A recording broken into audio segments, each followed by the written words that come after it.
Assalamualaikum warahmatullahi wabarakatuh. Malik bin Anas bin Malik bin Amr, Al-Imam, Abu Abdullah Al-Humyari Al-Asbahi Al-Madani lahir di Madinah pada tahun 93 Hijriah 714 Masehi dan wafat pada tahun 179 Hijriah 800 Masehi. Beliau adalah pendiri mazhab Maliki yang ahli di bidang fikih dan hadis. Beliau juga merupakan penyusun kitab Al-Muwatta, yang menghabiskan waktu 40 tahun dan kitabnya telah diperlihatkan kepada 70 ahli fikih di Madinah. Anas, ayah beliau merupakan periwayat hadis dan Malik bin Amr, kakek beliau adalah ulama dari kalangan tabi'in. Kakeknya banyak meriwayatkan hadis dari tokoh-tokoh besar sahabat, seperti Umar bin Khattab, Utsman bin Affan, Talhah bin Ubaidillah, Ummul Mukminin, Aisyah, Abu Hurairah, Hasan bin Sabit dan Ukail bin Abi Thalib. Imam Malik merupakan pribadi yang tekun.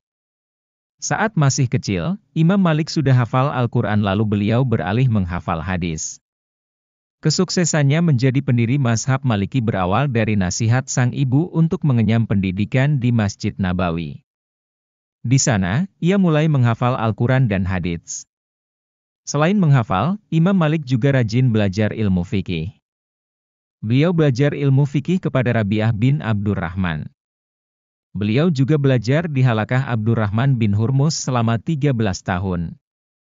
Imam Abu Al-Qasim Abdu Al-Malik bin Zaid bin Yasin Ad-Daulaki berkata dalam kitabnya Ar-Risalah Al-Musyannafah fi Bayani Subulis Sunnah Al-Musyarrafah, Imam Malik mengambil ilmu dari 900 orang guru, 300 diantaranya dari generasi tabi'in, dan 600 dari generasi tabi'it tabi'in.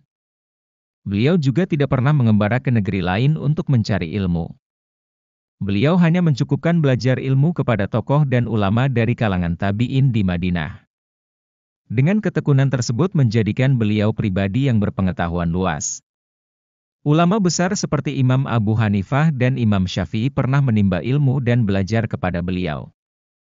Materi pendidikan menulis masih langka, para pelajar saat itu harus memiliki ingatan kuat. Kondisi tersebut tidak memengaruhi Imam Malik yang memiliki kecerdasan luar biasa. Saat seorang guru menceritakan hadits Nabi, Imam Malik biasa memahami setiap hadits. Kemudian, dia mencoba melafalkan hadits untuk dirinya sendiri. Hal ini guna memastikan dia mempertahankan setiap hadits. Suatu saat, dia menghadiri suatu sesi yang menceritakan dan mendiskusikan 30 hadits. Ketika sesi selesai, dia memeriksa retensi dari hadits tersebut.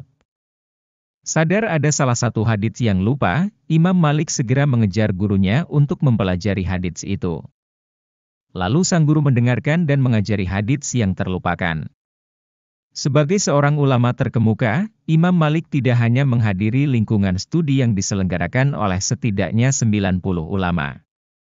Namun, sepanjang hidupnya dia berdiskusi tentang berbagai hal keimanan dengan rekan-rekannya dan para ulama yang datang ke Madinah pada saat musim haji. Dia juga memiliki hubungan dengan otoritas terkenal di berbagai belahan dunia Muslim. Imam Malik mulai mengajar di Masjid Nabawi sejak awal hidupnya, saat usianya sekitar belasan atau awal 20-an. Dia tidak akan mulai mengajar sampai perintahnya untuk belajar agama disaksikan oleh tidak kurang dari 70 gurunya. Beberapa dari mereka datang untuk menghadiri sesi pengajaran mantan murid mereka untuk belajar darinya. Selama Imam Malik hidup 90 tahun, dia menyaksikan perubahan dinasti Umayyah menjadi dinasti Abbasiyah. Dia bertemu banyak khalifah yang dia perintahkan dengan ilmu dan nasihat. Ketika Khalifah Harun ar-Rasyid dari dinasti Abbasiyah mengetahui Al-Muwatta, buku yang disusun oleh Imam Malik, dia mengirim utusannya untuk menjemput Imam Malik. Khalifah Harun ingin buku itu dibacakan oleh Imam Malik. Namun, saat utusan Harun sampai di kediaman Imam Malik, dia dengan sopan menjawab, "Sampaikan salamku kepada Khalifah. Katakan padanya ilmu harus dikunjungi dan tidak boleh mengunjungi orang." Mendengar jawaban Imam Malik, Khalifah Harun menyalahkannya karena tidak mematuhinya. Lagi-lagi Imam Malik menjawabnya dengan sopan dan berkata, Wahai pemimpin yang beriman, Allah yang Maha Kuasa telah mengangkatmu ke posisi terhormat ini. Jangan menjadi orang pertama yang merendahkan tempat dan menghina martabat ilmu dan pembelajaran sehingga Allah tidak merendahkan tempatmu. Aku benar-benar tidak ingin membangkang kepadamu, tetapi aku lebih ingin agar pemimpin beriman menunjukkan rasa hormat untuk belajar agar Allah dapat mengangkat posisinya. Akhirnya, Khalifah Harun ar-Rasyid berjalan bersama Imam Malik ke rumah Imam Malik untuk mendengarkan dia dan bacaan dari bukunya. Imam Malik juga mengajarkan murid-muridnya melalui perkataan dan tindakan disertai dengan kerendahan hati.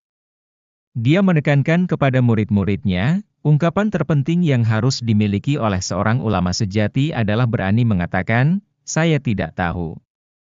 Pernah suatu ketika ada seorang pria datang kepadanya dan menanyakan suatu masalah. Setelah mendengar itu, Imam Malik tidak dapat menemukan jawaban yang tepat. Jadi, dia berkata dengan rendah hati, "Saya tidak tahu."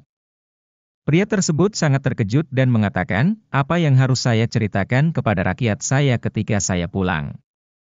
Imam Malik menjawab, "Katakan pada mereka, Malik ibnu Anas mengatakan dia tidak tahu." Dengan rasa tanggung jawab inilah Imam Malik mengajarkan orang-orang dan memberikan putusan religius, fatwa, terlepas dari kenyataan ia mengumpulkan lebih dari 100.000 hadits serta belajar di tangan puluhan otoritas terkenal tentang masalah agama. Imam Malik dikenal karena bukunya Al-Muwatta sebagai komplikasi kedua dalam sejarah ajaran agama Islam. Menurut beberapa sejarawan buku itu disusun selama 40 tahun. Saat ini, buku itu masih menjadi acuan utama bagi jutaan Muslim di Afrika Utara dan Sub-Sahara yang mayoritas penduduknya menganut mazhab Maliki. Dalam sebuah riwayat disebutkan Imam Malik bin Anas pernah menangis ketika berbuka puasa. Tangisannya itu membuatnya tidak sanggup membendung cucuran air matanya yang membasahi janggutnya. Melihat hal itu, muridnya lalu bertanya kepada sang guru. "Wahai guruku yang mulia, kenapakah engkau menangis sedemikian sedih serta menyayat hati kami? Apakah ada di antara kami yang membuat hatimu sedih? Atau hidangan ini kurang berkenan?" tanya sang murid kepada Imam Malik. Pendiri mazhab Maliki itu lalu menjawab pertanyaan muridnya itu. "Tidak. Tidak wahai murid-muridku. Sungguh kalian adalah murid-murid terbaikku yang sangat khidmat padaku, bahkan hidangan ini teramat nikmat buatku," jawab Imam Malik. "Lalu kenapa engkau menangis wahai guru kami yang tercinta?" timpal sang murid yang masih dilanda kegundahan melihat sang guru yang belum bisa menghentikan tangisnya. Menjawab keresahan sang murid, Imam Malik lalu mengisahkan sebuah kenangan ketika berbuka dengan gurunya, yaitu Sayyidina Al-Imam Ja'far Asy-Syadiq, cucu baginda Rasulullah Muhammad Shallallahu Alaihi Wasallam. Dalam makanan yang nikmat seperti saat ini, dan beliau, Sayyidina Ja'far Asy-Syadiq, pernah berkata sambil terisak, "Wahai Ibnu Anas, Imam Malik, tahukah engkau, Rasulullah terkadang berbuka dengan 3 buah kurma dan air tapi beliau merasa sangat nikmat penuh syukur. Bahkan seringkali Rasulullah hanya berbuka sebutir kurma yang dibagi dengan Aisyah tapi sungguh beliau merasa sangatlah nikmat. Beliau sedikit sahur dan buka tapi sangatlah banyak ibadah dan syukur. Dan beliau selalu mendoakan kita umatnya yang selalu lalai kepada baginda." Tutur Imam Malik menceritakan kenangannya saat berbuka dengan Sayyidina Ja'far Asy-Syadiq. Sedang hari ini kita dipenuhi makanan nikmat dalam berbuka tapi kita sangatlah jauh dari ibadah dan rasa syukur.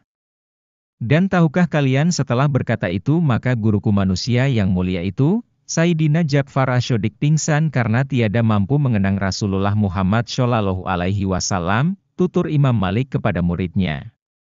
Setelah Imam Malik menceritakan kisahnya itu, sambil terisak pada murid-muridnya, maka tiba-tiba ruangan tersebut menjadi haru dengan isak pilu kerinduan pada baginda Rasulullah.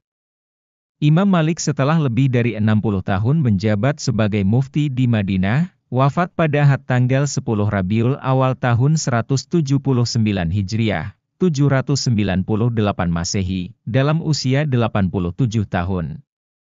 Imam Malik memiliki 3 putra dan seorang putri yakni, Yahya, Muhammad, Hammadah dan Ummu Abiha. Harta yang ditinggalkan oleh Imam Malik ialah uang emas sebanyak lebih dari 3.300 dinar.